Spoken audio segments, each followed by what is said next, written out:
అండి కొత్తగా నియమితులైనటువంటి ఉపాధ్యాయులందరూ కూడాను లీప్ యాప్ ద్వారా అటెండెన్స్ని నమోదు చేయవలసి ఉంటుంది. అందుకోసం మీకు ప్లే స్టోర్ నుంచి లీప్ యాప్ ఎలా డౌన్లోడ్ చేసుకోవాలి, ఎలా ఉపయోగించాలనేది యూజర్ మాన్యువల్ కూడా పంపించడం జరిగింది. ప్లే స్టోర్ లింక్ కూడా షేర్ చేయడం జరిగింది. మీరు ప్లే స్టోర్ నుంచి లీప్ యాప్ని ఇన్స్టాల్ చేసుకున్న తర్వాత మీ మొబైల్లో ఇలా లీప్ ఐకాన్ కనిపిస్తుంది. అలా లీప్ ఐకాన్ మీద మనం దాని మీద క్లిక్ చేయగానే ఇలా ఓపెన్ అవుతుంది. ఇలా లీప్ యాప్ని ఎప్పుడైనా సరే ఓపెన్ చేసుకునే ముందు లొకేషన్ ఆన్లో ఉందో లేదో చెక్ చేసుకోవాలి. ఇలా లొకేషన్ ఆన్లోనే ఉంచుకోవాలండి.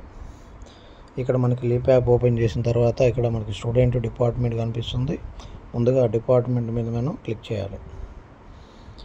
ఇక్కడ లీప్ యాప్ కొత్తగా మనం ఇన్స్టాల్ చేసాం కాబట్టి మొబైల్లో కొన్ని పర్మిషన్స్ అడుగుతుంది. ఆ పర్మిషన్ అన్నిటినీ అలో చేయాలి.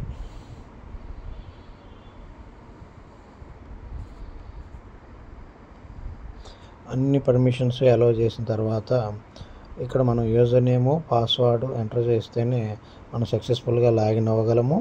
ఇక్కడ యూజర్ నేమ్ వచ్చేసరికి మీ యొక్క హాల్ టికెట్ నెంబర్ చూడండి, MDACతో స్టార్ట్ అవుతుంది. తర్వాత 7 డిజిట్ న్యూమరికల్ ఉంటుంది. ఇలా ఇది యూనిక్ అనమాట. ప్రతి ఒక్కరికి వేరువేరుగా ఉంటుంది కాబట్టి మనం రిజిస్ట్రేషన్ అయ్యేటప్పుడు యూజర్ నేమ్గా మీ యొక్క హాల్ టికెట్ నెంబర్ MDACతో స్టార్ట్ అయ్యే హాల్ టికెట్ నెంబర్ని మనం యూజర్ నేమ్గా తీసుకోవాలి. పాస్వర్డ్ అందరికీ ఒకటేనండి. మనకి మెగా డిఎస్సి పాస్వర్డ్ వచ్చేసరికి మెగా డిఎస్సిలో M క్యాపిటల్ లెటరు, డిఎస్సిలో D capital letter _2025 mega DSC _2025 M మరియు D క్యాపిటల్ లెటర్స్. మీరు ఒకసారి లాగిన్ అయిన తర్వాత పాస్వర్డ్ మరలా మార్చుకోవచ్చు. ఇలా యూజర్ నేమ్ పాస్వర్డ్ సబ్మిట్ చేసిన తర్వాత లాగిన్ బటన్ మీద క్లిక్ చేయాలి. లాగిన్ అయిన తర్వాత ఇక్కడ మనకి యూజ్ లాగిన్ మీద క్లిక్ చేస్తాం.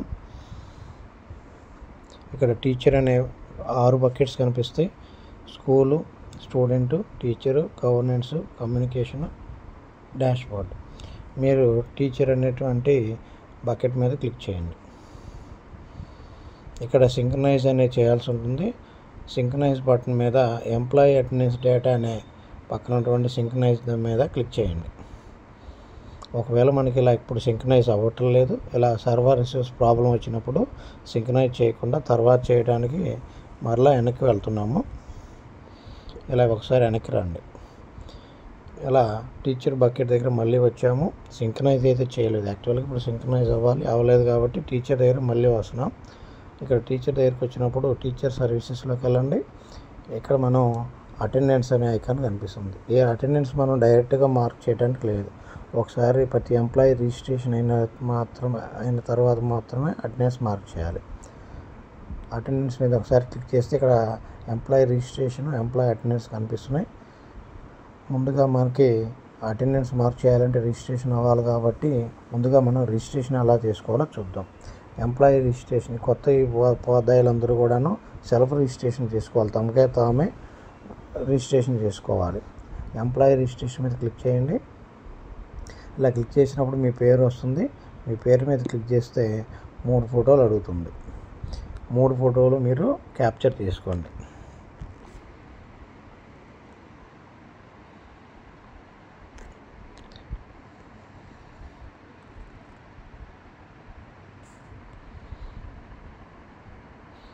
మూడో ఫోటోకు లొకేషన్ తీసుకుంటుంది.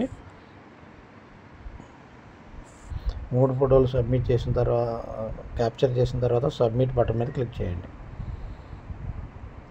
అలా రిజిస్ట్రేషన్ సక్సెస్ఫుల్లీ కంప్లీట్ అవుతుంది. ఇప్పుడు మనం టీచర్ సర్వీసెస్లోకి వెళ్ళి అటెండెన్స్లోకి వెళ్ళి ఎంప్లాయీ అటెండెన్స్ మార్క్ చేస్తే మనం సింక్రనైజ్ చేసుకోలేదు కాబట్టి అటెండెన్స్ మార్క్ చేయలేము. అందుకని మరలా మనం బ్యాక్ వచ్చి సింక్రనైజ్ చేసుకుందాం ఒకసారి. ఇక్కడ సింక్రనైజ్ చూడండి, ఇంటూ సింబల్ ఉంది, అంటే సింక్రనైజ్ కాలేదని అర్థం. ఎప్పుడైతే మనం దాని మీద ఇంకోసారి క్లిక్ చేస్తామో టిక్ మార్క్ వచ్చింది, అంటే సింక్రనైజ్ అయిపోయింది. మనం అలా అటెండెన్స్ డేటాని రిజిస్ట్రేషన్ డేటాని రెండు సింక్రనైజ్ చేసుకోవాలి.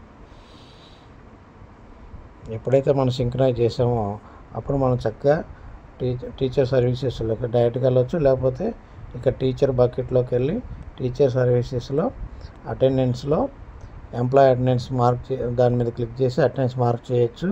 లేదనుకుంటే మనకి క్విక్ యాక్సెస్లో ఫస్ట్లోనే బకెట్స్ కింద క్విక్ యాక్సెస్లో ఎంప్లాయీ అటెండెన్స్ అని ఉంది. దీని మీద క్లిక్ చేసినా కానీ డైరెక్ట్గా మనం అటెండెన్స్ని మార్క్ చేయొచ్చు. ఇక్కడ ఉన్నటువంటి కెమెరా సింబల్ మీద క్లిక్ హియర్ అనే దాని మీద క్లిక్ చేస్తే మనం ఇమేజ్ క్యాప్చర్ చేస్తాం. ఇక్కడ సబ్మిట్ ఇన్ టైం మీద క్లిక్ చేస్తే అటెండెన్స్ అనేది క్యాప్చర్ అవుతుంది.